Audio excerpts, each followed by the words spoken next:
everyone, and welcome to another episode of 1923 Main Street. Home of the Disney Travel Podcast with the latest Disney travel news.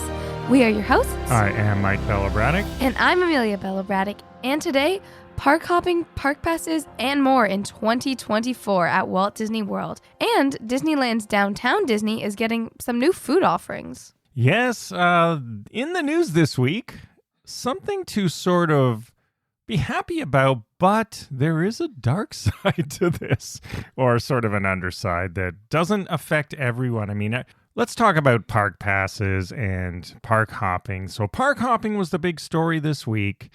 As we all know, there were some changes coming in January 9th to be specific. This is some good news. I will admit this is a step forward. It is a step forward. Yeah, I'm going to admit that too. You know me, I have to admit I'm a glass half empty kind of guy. I don't know if you've noticed that.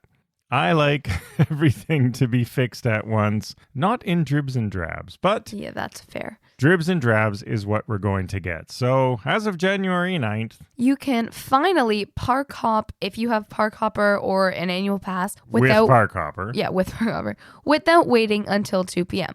So that's great. However, you still have to have a park pass reservation. Yeah, here's how it works. So on days when, so this is ridiculous, right? This is where I'm coming from. So on days when park pass reservations are required for annual pass holders still, and certain non-dated tickets. So I don't know which tickets people buy who don't have annual passes that don't count.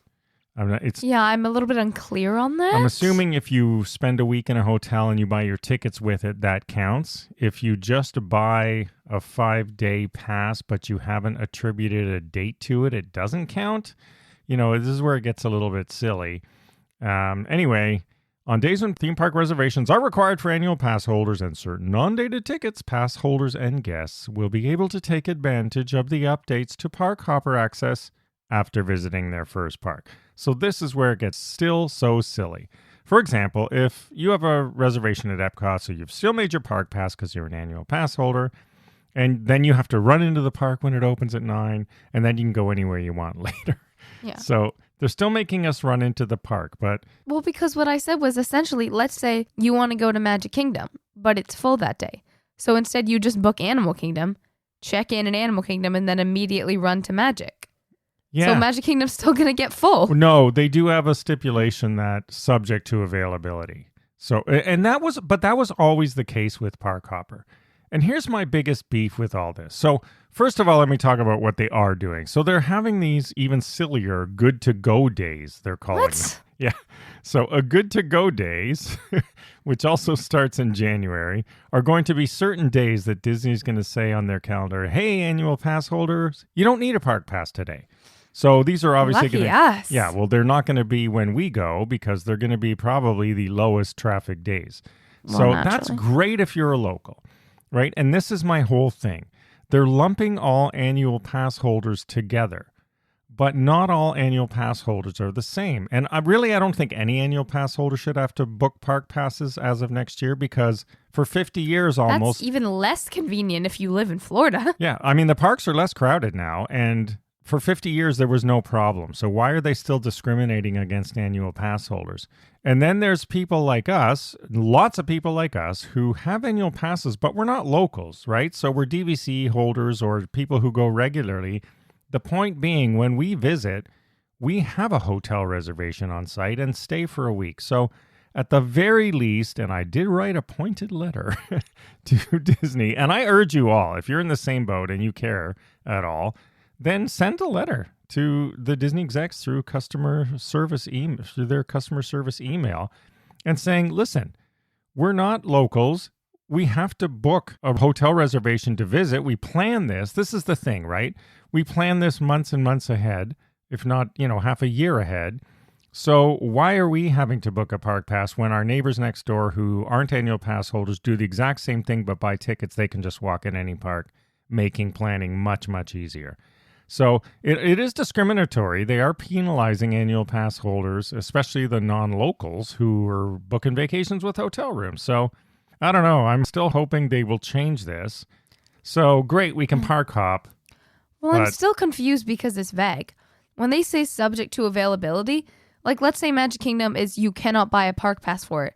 But that doesn't mean that everybody who had the park pass is in the park at 10 a.m. that morning. So if you go try to scan in, is it, oh, sorry, there's too many people in the park? Or there's too many people maybe entering the park today? Yeah, I think it's only going to count Which is it? for- Who knows? I think it's just first of all, it's a safety net. They want to throw it in there so they have the option of telling you can't go. But it will apply at Christmas, right? In those days when the parks are full at 11 Well, that's a.m. different. Every park is full on Christmas. But this gives them an out to say, hey, someone comes, but I'm allowed to park pop anytime. Well, yeah, but the park's full, as it said in our stipulation. So they can refer back to it. I don't mind that. That's fair. It gives their cast members, I guess, a thing to pull at if people are getting mad at them. Yeah, I just find it ridiculous that annual pass holders who are booking vacations, even if you're local, let's say you're local and you want to stay in a hotel for the weekend, you shouldn't have to book a park pass for that. You should be given the same treatment as anybody else anywhere who is booking a resort on site, because we are your most loyal guests. Annual pass holders and Disney Vacation Club members, and the combination of the two are the most loyal guests. So it was fine for 50 years. I don't know what is the issue now. I think they need a medium. If they were just like book, a time where you're going to be using your annual pass without booking a specific park, even that would be fine. Because when you buy a data ticket, you alert them that they're going to be there. Fine. Book, like a hotel room, tie it to park entry.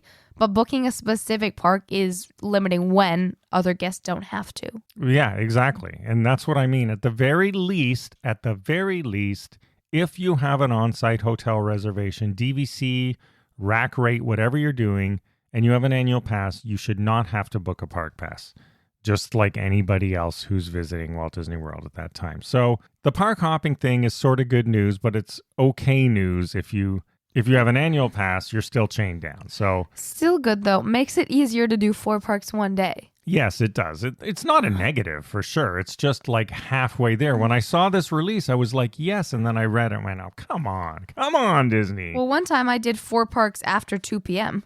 Yeah, I don't see what the big deal is. You can do it. Depends what your personal rules are. Did you go on a ride in every park? I went on a ride in 75% of the parks. So you missed one park with a ride. So but I ate in that park. It's sort of like our Great Saratoga Springs Pool Hop Challenge, where we do all 5 pools at Saratoga Springs Resort in 27 minutes, whatever our record is. 23 minutes.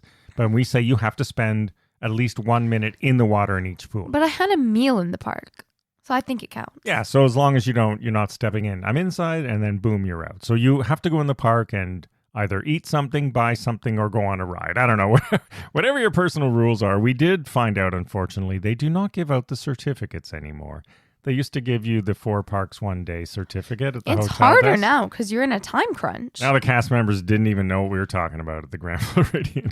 Whereas in the past, you used to get a nice little paper certificate. Oh, just another thing that has been lost over the years. Anyway, park hopping is back starting January 9th. These, I know these good to go days won't apply to anyone who's not local annual pass, but hey, if you're an annual pass holder locally, it's better than nothing. How far in advance do they do these good to go days? I don't know. They didn't even say when. They just said January date TBD. So oh, lucky. I don't know if they'll be month to month on the calendar or if we will see them for the entire year or how it's going to work. But park hopping back, park passes bad for annual pass holders still. So it almost like, wow, maybe we shouldn't have bought an annual pass. That's probably what they want, right? Because they make more money off the ticket holders if you go 3 weeks a year like we do. I don't know that I would go quite so far the other way. It's just annoying. I mean, anyway, it should at least free up the calendar for booking park passes, unless they're reducing the number of park passes that they'll allow. We'll see, which means we should probably get on that for our next one coming up in the spring. It just doesn't really make sense. It doesn't make sense at all. But a lot of things they've done in the last few years. It just doesn't make sense. Yeah. There's been a lot of doesn't make sense from Disney in the since COVID, really. I mean, I think COVID really just bottomed up the whole thing, as we know. I think they're on their way to going away, and thank goodness for that. We'll see. So if you care about it and you're like us, shoot off a note because, they do listen to what people say. All right, in other news, over in Disneyland, not quite open yet, but downtown Disney, I think this is good news too. They're getting a whole bunch of new sort of fast restaurants, 4 new offerings under one roof in a new place in downtown Disney, going to be called the Parkside Market. Yeah, so this is a new curated collection of different culinary concepts. And so they will have 4 new offerings altogether. And it's going to be part of an expansion of, the West End of downtown Disney. Yeah, so it's going to be, it's good. It's good news. So the first one's called Soul Sister, and they have a fast casual eatery serving Korean food. That's sort of cool. Yeah, so it's based on Korean rice bowls, and they're going to have a California twist. So executive chef Kelly Kim is going to showcase the different Korean flavors through marinated meats and different vegetables with savory sauces over rice, noodles, salad. And there's also going to be some appetizers, an Asian-inspired breakfast menu, and handcrafted drinks. All right, so that's good. And then the next one's going to be called Sip and Sonder. And this is well-known cafe in LA. And soon you will be able to get their signature lattes, fresh treats, frozen drinks, and Caribbean-inspired bites. That sounds interesting in downtown Disney. Oh, Gigi's Chicken Shop. Yes, which I'm guessing in this case doesn't mean Gilmore Girls or Gossip Girl. So this was founded by James Beard, award winner Rob Katz and Kevin Boehm. Yes, alongside Michelin star chef and partner Lee Wolin. And this will serve as a family-friendly menu of, chicken sandwiches, salads, more classic sides. And this will be their first location, West Coast-wise. Yeah, and I think Gigi's, sort of like we used to call Grandma and Grandpa Gigi. I think their Gigi's is their mother or something like that. It is sort of, that's so nice. Yeah, it's sort of related to the chicken soup. Gigi was someone special in one of the lives. I can't remember. They have a Michelin star. I'll give it a shot. That's right. Yeah, it's always good to see if they earn their stars, especially in a sort of non-traditional takeout location at Disney. Yes. And then there's one called Second Story Bar. So this will be an alfresco spot, and this will have signature craft cocktails. There we go. Oh, and mocktails. And mocktails. All right. Yeah. So this will use some local ingredients, artful garnishes, and there will be different selections like frozen lemonade, frosés, espresso martinis, shareable cocktails, and spirit-free drinks. So as you're saying this, this is an Instagram stop for sure. There's going to be some nice fancy all of these. Yeah, we're going to have to definitely try that and take some photos and post them here and on GrandOneLounge.com as well. Yes, for sure. And then there's some new, there's a new stage and lawn area. We talked about this before, also coming to the West End. So that's lots of new stuff coming there, and more stuff even coming in the future. More food, more Michelin star. Yeah, and ethnically diverse food, which I love to sample all this stuff.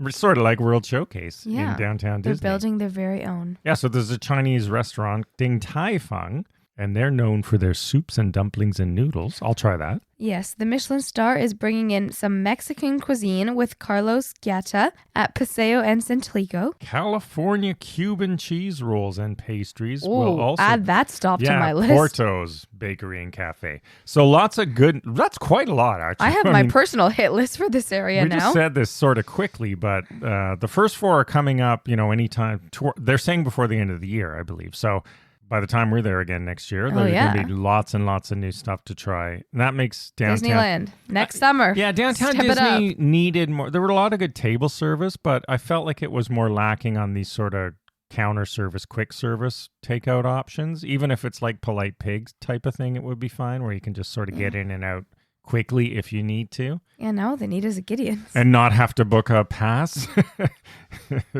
I can't let that one go. All right. That's the news for this week. So good news with park hopping and holdout news for us annual pass holders on the Park Pass. Thanks for listening as always. Follow along at 1923 Main Street on social media. Check out the new shop at 1923mainstreet.com/shop. New designs loaded pretty much every day. And we'll see you again next week. Have a magical day. Bye-bye.